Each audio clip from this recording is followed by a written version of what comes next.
क्योंकि ये सवाल तब भी बहुत लोग पूछते हैं, स्पेशली हिंदुस्तान की मीडिया में जिस तरीके से सवाल चलता है कि एक मुस्लिम वर्ल्ड है और एक वेस्टर्न और बाकी दुनिया है जिसके बीच में लड़ाई चल रही है, तो इससे बड़ा झूठ कुछ नहीं हो सकता है। जो न्यूक्लियर डील की बातचीत चल रही है उसको फोर्स करने के लिए किया है अमेरिकी सरकार ने, या किसी और वजह से किया है, मिडिल ईस्ट में एक स्ट्रॉन्ग होल्ड पाने की वजह से किया है। जो सिविलियंस की जानें गई हैं इसकी जिम्मेदारी कौन लेगा? आप तमाम जगह घूम के खुद को विश्वगुरु कह लीजिए, आप कह लीजिए India is the mother of democracy, लेकिन आपके अलावा कोई इसको नहीं कह रहा है। कि डोनाल्ड ट्रंप जिनको अपना दोस्त बताते हैं मोदी, जब हम समझते हैं कि आज के समय पे जो फिलिस्तीन का एक सवाल है वो सिर्फ उन लोगों का सवाल नहीं है जो पॉलिटिकल लोग हैं, स्टूडेंट एक्टिविस्ट का सवाल सिर्फ नहीं है, देश विदेश में राजनीति करने वाले लोगों का सिर्फ सवाल नहीं है। फिलिस्तीन के साथ आज जो हो रहा है कि दुनिया भर की कुछ चुनिंदा सबसे ताकतवर देश आर्म्स सप्लाई कर रहे हैं, टेक्नोलॉजी सप्लाई कर रहे हैं, ब्लॉकेड में मदद कर रहे हैं, पैसा सप्लाई कर रहे हैं इजरायली गवर्नमेंट को, ताकि वो फिलिस्तीन में रहने वाले लोगों, फिलिस्तीनियों का पूरी तरीके से इस देश से, इस पूरी दुनिया से सफाया कर सकें। तो ये सवाल हम आम लोगों के लिए भी है कि उनसे उन लोगों के लिए नहीं जो पॉलिटिक्स करते हैं, बट आम लोगों के लिए, कि जिस दुनिया में हम रहते हैं, क्या उस दुनिया में वो चाहते हैं कि उस दुनिया में ये पॉसिबल हो कि कुछ ताकतवर लोग एक पूरे देश को मिट्टी में मिला दें, और वो मिट्टी में मिलाने का प्रोसेस लाइव स्ट्रीम हो रहा हो, सोशल मीडिया पे, न्यूज़ पे, हर जगह पे चल रहा हो, और हमारे देखते देखते ये मुमकिन हो जाए कि कुछ ताकतवर देश एक छोटे से देश फिलिस्तीन को मिट्टी में मिला दें, वहाँ की पूरी नस्लें खत्म कर दें, आने वाली नस्लें खत्म कर दें, generations of old young people, museums, culture, hospital, school सब तबाह कर दें, और हम देखते रह जाएं। क्योंकि आज वो फिलिस्तीन हो सकता है, लेकिन कल कोई भी हो सकता है, क्योंकि वो साम्राज्यवाद जो ये चीज़ मुमकिन बनाता है कि किसी देश की ज़मीन पर इंक्रोच किया जा सकता है, उसको अपनी ज़मीन बताई जा सकती है, इस साम्राज्यवाद से तो हम लोग भी बहुत अच्छे से वाकिफ़ हैं, हिंदुस्तान की जनता भी वाकिफ़ है। तमाम देशों में जहाँ पे ब्रिटिश साम्राज्यवाद रहा है, फ्रेंच कॉलोनियलिज्म रहा है, स्पेनिश कॉलोनियलिज्म रहा है, वो तमाम देश वाकिफ हैं कि साम्राज्यवाद के अंदर जो शोषण होता है वो कैसा दिखता है। तो आज फिलिस्तीन है, लेकिन अगर इस दुनिया में ऐसा ही होता रहा और हम देखते रहे, इसके खिलाफ आवाज नहीं उठाई हम आम लोगों में, तो जो आगे आने वाला समय होगा, जो दुनिया होगी, वो बहुत अभद्र, बहुत क्रूर, बहुत दर्दनाक दिखेगी। इजराइल कह रहा है कि ईरान जैसा देश तबाही मचा रहा है, अमेरिका के ट्रंप को भी मारना चाह रहा है और नेतन्याहू को भी। इजराइल ने जब अपनी जंग फिलिस्तीनियों के खिलाफ शुरू की थी तो ये बोल करके शुरू की थी कि हम हमास के अटैक का बदला ले रहे हैं, जबकि हमास के अटैक से कुछ शुरू नहीं हुआ था। फिलिस्तीनियों के ऊपर इजराइल का दमन 7 दशक पुराना है, और धीरे धीरे, और अगर एक बार हम लोग मान भी लें कि मान लीजिए ये हमास के अटैक के बाद हुआ है, तो जैसे जैसे चीज़ें आगे बढ़ी, समय आगे बढ़ा, हमने देखा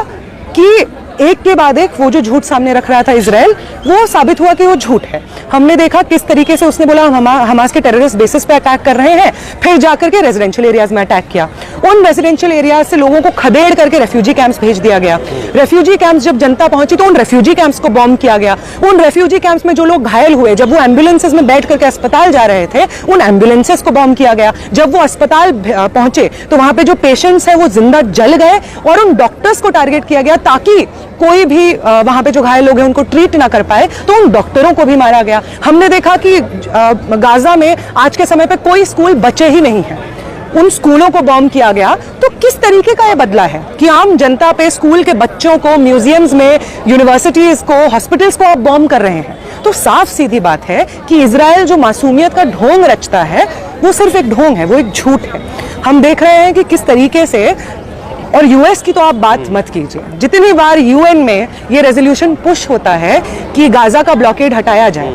यूएन उसको वीटो कर देता है, और इतनी शर्म की बात है हिंदुस्तान की सरकार उसके साथ खड़ी रहती है। जितनी बार यूएन में रेजोल्यूशन पेश होता है कि सीजफायर हो, यूएस उसको वीटो कर देता है। वो तमाम यूरोपियन नेशंस जो नाज़ी जर्मनी में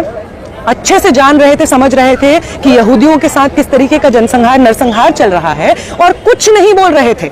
वो जो नरसंहार हुआ है जर्मनी में, वो सिर्फ नाज़ी जर्मनी और हिटलर के ऊपर नहीं है, वो तमाम यूरोपियन नेशंस के ऊपर है जो जान रहे थे कि कंसंट्रेशन कैंप्स एस्टैब्लिश किए जा रहे हैं, गैस चेंबर्स एस्टैब्लिश किए जा रहे हैं, और वो इस नरसंहार को होते हुए देख रहे थे। और आज वही देश हम देख रहे हैं फिर से फिलिस्तीनियों के साथ जो नरसंहार हो रहा है, उस वक्त चुप बैठे हुए हैं। तो वो यूरोपियन देश जो इस वक्त फिलिस्तीनियों के साथ खुद को खड़ा नहीं पाते हैं, उन देशों का नाज़ी जर्मनी का एक्सपोज, झूठ को एक्सपोज हो जाने के बाद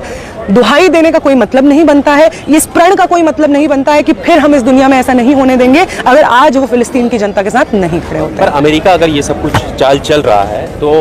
हम भी तो अपने आप को विश्वगुरु बताते हैं, तो हमारी तकनीक कहाँ है, जो स्ट्रेटजी है वो कहाँ विलुप्त हो जा रही है फिर? हमारे देश की स्ट्रैटेजी तो तभी रिवील हो गई थी जब इंडिया और पाकिस्तान के बीच में वॉर लाइक सिचुएशन होता है और हिंदुस्तान चीख चीख कर कहता है कि पाकिस्तान फंड करता है इंडिया में जो टेररिज्म होता है उसको, कश्मीर में जो टेररिस्ट अटैक्स होते हैं उसको पाकिस्तान फंड करता है, चीख चीख के कहता है और इसी नैरेटिव के बलबूते पे लॉन्च भी कर देता है अटैक पाकिस्तान के ऊपर। और उसके बाद जो 4 दिन की स्थिति टेंस सिचुएशन चलता है उसमें हम देखते हैं कि इंडिया का कोई नैरेटिव का कोई टेकर ही नहीं होता है, कोई ये नहीं कह रहा होता है उस वक्त कि नहीं हिंदुस्तान ने जो पाकिस्तान के ऊपर अटैक किया वो सही है, कोई नहीं कह रहा होता है कि पाकिस्तान स्टेट मतलब फंड करता है इंडिया में क्रॉस बॉर्डर टेररिज्म को फंड करता है, कोई नहीं कह रहा होता है। उसके उलट हम ये देखते हैं कि पाकिस्तान को सॉलिडारिटी मिल रही होती है, पाकिस्तान के साथ लोग खड़े हो रहे होते हैं। तो ये कैसी विदेश नीति कर रहे हैं भाजपा की सरकार में शाह मोदी कि क्राइसिस के मौके पर हिंदुस्तान के साथ कोई नहीं खड़ा है। ये कैसी फॉरेन पॉलिसी है कि जब हिंदुस्तान को सबसे ज्यादा जरूरत होती है ऐसे टेंस सिचुएशन में, उस सिचुएशन टेररिज्म को काउंटर करने के लिए जैसे संजीदा सवाल पे हिंदुस्तान के साथ कोई खड़े हो इसकी जरूरत होती है तो हम खुद को अकेला पाते हैं। ये कैसी फॉरेन पॉलिसी है कि डोनाल्ड ट्रंप जिनको अपना दोस्त बताते हैं मोदी, जब जाते हैं अमेरिका तो रैलीज करते हैं डोनाल्ड ट्रंप के फेवर में ताकि उनको वहां पे रह रहे हिंदुस्तानियों का वोट मिल सके। वो डोनाल्ड ट्रंप जब युद्ध विराम के बाद वापस अपने देश जाते हैं प्रेस कॉन्फ्रेंस में कहते हैं कि हमने तो इंडिया को बोला था कि हम तुम्हारे साथ ट्रेड करना चाहते हैं और अगर तुम चाहते हो हम तुम्हारे साथ ट्रेड करें तो युद्ध विराम कर दो वरना हम तुम्हारे साथ ट्रेड नहीं करेंगे। मोदी जी के परम मित्र यूएस प्रेसिडेंट ये कह रहे हैं कि हमने ब्लैकमेल किया इंडिया और पाकिस्तान को सीज फायर करने के लिए। ग्लोबल स्टेज पे ह्यूमिलिएशन है ये। तो ऐसे देश के साथ में हमारे देश के जो प्रधानमंत्री हैं जो समय पे जब उन्हें मन करता है वो दोस्त बता देते हैं और जब हिंदुस्तान को सबसे ज्यादा जरूरत होती है तो ट्रंप उनकी ग्लोबल स्टेज पे बेइज्जती करते हैं। हिंदुस्तान की जनता और हिंदुस्तान की सरकार में फर्क है। हिंदुस्तान की सरकार की तमाम नीतियों की वजह से हिंदुस्तान ने खुद को अकेला पाया, जिसकी वजह से पुंछ में इतने सारे सिविलियंस मारे गए जब वॉर लाइक सिचुएशन हो गया था। पंजाब में लोग मारे गए, इवन पाकिस्तान में सिविलियंस मारे गए। हम तो जितने भी सिविलियंस की जाने जाती हैं उनके साथ सॉलिडारिटी में खड़े रहते हैं। तो ये जो सिविलियंस की जानें गई हैं इसकी जिम्मेदारी कौन लेगा? आप तमाम जगह घूम के खुद को विश्वगुरु कह लीजिए, आप कह लीजिए India is the mother of democracy, लेकिन आपके अलावा कोई इसको नहीं कह रहा है। पूरे दुनिया भर में आप अकेले हैं ये कहने वाले। और अगर ये सिचुएशन है तो आपने हिंदुस्तान की जनता को एज अ गवर्नमेंट फेल किया है। वो हिंदुस्तान जिसका बहुत लंबा इतिहास रहा है पैलेस्टाइन के साथ सॉलिडारिटी का, पैलेस्टाइन लिबरेशन मूवमेंट के साथ सॉलिडारिटी का, उस पैलेस्टाइन मूवमेंट के साथ आपने गद्दारी की है, हिंदुस्तान की जनता के इतिहास के साथ आपने गद्दारी की है और आज के समय में करंट सिचुएशन में आपने खुद को ग्लोबल स्टेज पे भी अकेला कर दिया है, जिसकी वजह से सबसे ज्यादा आघात हिंदुस्तान की जनता पे हुआ है। जो आम सिविलियंस मारे गए पाकिस्तान के क्रॉस बॉर्डर शेलिंग में वो हिंदुस्तान के आम जनता ही थी जो आपकी ग्लोबल फॉरेन पॉलिसीज की वजह से मारी जा रही थी। फिलिस्तीन के समर्थन में ईरान हमेशा से रहा है, तो क्या अभी जो इजराइल का अटैक था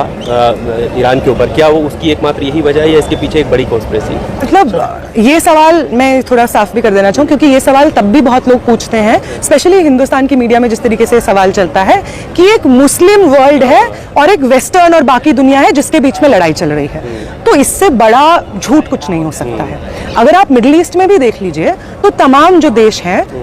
बहुत दुर्भाग्य की बात है कि स्टार्टिंग में बहुत पोस्चरिंग के बाद आज वो इजराइल के साथ खड़े हैं, मुस्लिम नेशंस इजराइल के साथ में खड़े हैं। ईरान उनमें से एक है जिसने फिलिस्तीन का समर्थन किया है। साउथ अफ्रीका के वो तमाम देश जिन्होंने साम्राज्यवाद के तले गुलामी झेली है, शोषण झेला है, वो फिलिस्तीन के साथ खड़े हैं। तो ये एक रिलीजियस क्वेश्चन नहीं है, ये Muslim question versus the rest of world नहीं है, ये मिडिल ईस्ट के कुछ Muslim countries versus western countries और पूरी दुनिया नहीं है। ये सवाल फंडामेंटल जस्टिस और ह्यूमैनिटी का सवाल है। और जिस तरीके से इजराइल ने अटैक किया ईरान पे, ये एक बहुत ही नासमझी का क्वेश्चन था। पूरे मिडिल ईस्ट का जो पॉलिटिकल डायनामिक है, वहां के पीस को ये चीज जेपरडाइज करता है। ये जेपरडाइज करता है सालों से। आप मतलब हम ये जान रहे हैं कि अमेरिका और ईरान के बीच में बातचीत चल रही थी, न्यूक्लियर डील की बातचीत चल रही थी, और ये चीज जानते हुए, अमेरिका ने ये जानते हुए